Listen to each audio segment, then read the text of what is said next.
Hello and welcome back to Slow English Stories. I am so glad you are here today. In this video, we are going to practice English through storytelling. Our story today is called The Paris Painting Dream. It is a heartwarming tale of a young artist named Emily who discovers that a single journey can change your destiny. For this lesson, we will use the shadowing technique. I will read the story slowly and clearly. Your job is to listen, then repeat exactly what I say. Focus on my rhythm, my pauses, and the emotion in my voice. Are you ready to improve your English? Let's begin. My name is Emily. I am 25 years old and I live in the heart of New York City. I am a painting designer. To me, colors are not just pigments, they are a language. I love telling stories through my art, but for a long time, my own life felt like a blank canvas. This story changed everything. It is real, and it happened to me. One rainy afternoon, I saw an advertisement online. It was for a prestigious international painting competition. The grand prize was a week-long exhibition in Paris. I felt a spark in my heart. I wanted to join.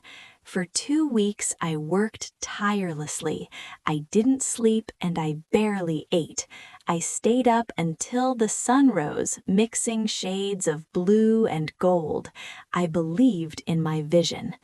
Then a thick white envelope arrived. My hands trembled as I opened it. I was selected. I was one of the top 5 designers in the world. I was going to Paris. Paris, the city of love, the city of art, and the city of lights. I ran to my mother. When I told her, she hugged me so tight I could barely breathe. She cried happy tears and whispered, "Go shine, my daughter. The world needs your colors." I packed my suitcase with care. I packed my finest brushes, my favorite acrylics, and my most stylish clothes. The day of the flight arrived. At the airport, I was a bundle of nerves and excitement, but then disaster struck. As I was rushing to my gate, my bag fell open. Everything spilled out. My paints rolled across the polished floor. I felt a surge of panic. Suddenly, a hand reached down and picked up a tube of crimson red. A young man stood there, smiling warmly. "Here, let me help you," he said. His voice was calm and steady. As he helped me gather my things, I looked at him. He had kind eyes and a gentle presence. "Thank you so much," I said, breathless. He nodded. "Heading to Paris?" he asked. I told him about the art contest. "Wow, good luck," he said. Then he walked away into the crowd. Something about that moment felt special. When I boarded the plane, I sat by the window.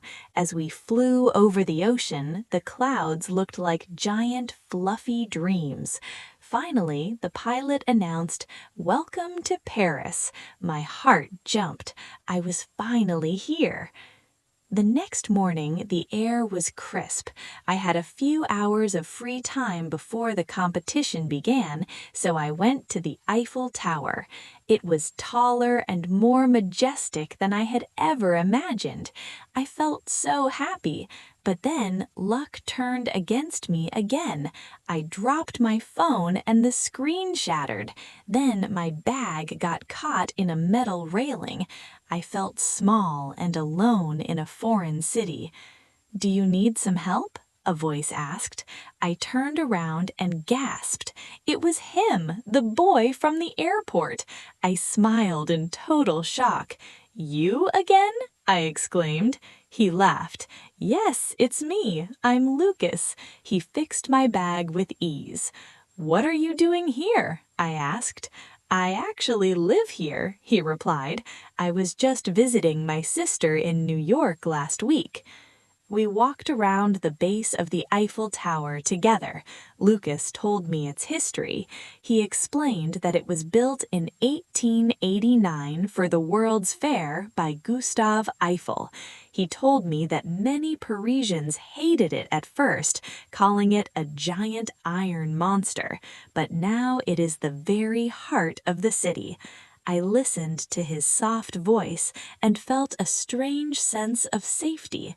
We spent the whole evening talking about life, art, and our deepest dreams. We didn't mention our feelings, but the air between us felt electric. The day of the competition was intense. I wore my best white dress and carried my paints into the grand hall. The room was filled with talented artists from every corner of the globe. My hands were shaking. I felt like an amateur, but then I remembered Lucas's words, "Good luck." I closed my eyes, took a deep breath, and began to paint. I lost myself in the colors. Suddenly, the lights flickered and went out. A loud bang echoed through the hall. Someone screamed, "Fire!" A small electrical fire had started in the corner. Smoke began to fill the room. People panicked and ran for the exits. I held my painting against my chest. I didn't run. I didn't cry. I waited for the smoke to clear. The firefighters arrived quickly and put out the flames. No one was hurt, but many paintings were ruined by water and smoke. Some designers gave up and left in tears, but I stayed. I took a damp cloth and carefully cleaned my canvas. I fixed the damaged edges. I refused to give up on my dream. Later that night, the judges announced the results. I didn't win first place, I didn't win second, but I won third place. I screamed with joy. I felt a wave of pride wash over me. I immediately messaged Lucas.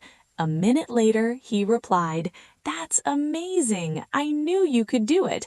Shall we meet near the Eiffel Tower tomorrow to celebrate?" I couldn't sleep.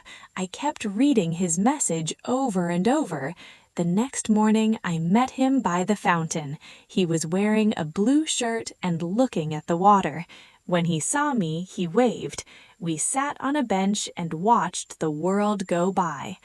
"I'm so proud of you, Emily," he said softly. He looked serious for a moment. "Emily, I want to tell you something. I don't know exactly what this is, but I feel it deeply. From the moment I saw you in New York, my heart jumped. I like your smile, your strength, and the way you see the world." "I feel it too, Lucas," I said. I just didn't know how to say it. He took my hand. His skin was warm. We walked through the city sharing our secrets. Lucas told me he was a writer. He loved poems and the way stories can save people. We went to a cozy cafe, drank hot chocolate, and laughed until our sides hurt. As the sun began to set, turning the sky into a palette of pink and gold, Lucas took me to a bridge. The Eiffel Tower began to sparkle with thousands of lights. He turned to me and said, "I know we just met, but I feel like I've known you forever. Will you stay in touch? Will you give us a chance?" I looked at the glowing tower and then at him. "Yes," I whispered, "I want that more than anything." He leaned in and kissed me softly. In that moment, the whole world disappeared. It has been 1 year since that trip. Lucas moved to New York to be with me. He writes his novels while I paint my designs in our small studio. Sometimes we walk through Central Park, and when he holds my hand, I am transported back to Paris. I remember the airport, the broken bag, and the kiss under the lights. I smile because I know that sometimes a single moment of chaos can lead you exactly where you are meant to be. Thank you for joining me today on Slow English Stories. I hope you enjoyed Emily and Lucas's journey. Did you practice your shadowing? Remember, consistency is the key to mastering English. If you loved this story, please click the like button and share it with a friend who is also learning English. Don't forget to subscribe to Slow English Stories so you never miss a new lesson. Comment below and tell me, have you ever been to Paris? I would love to read your answers. Until next time, keep practicing and keep dreaming. Bye for now.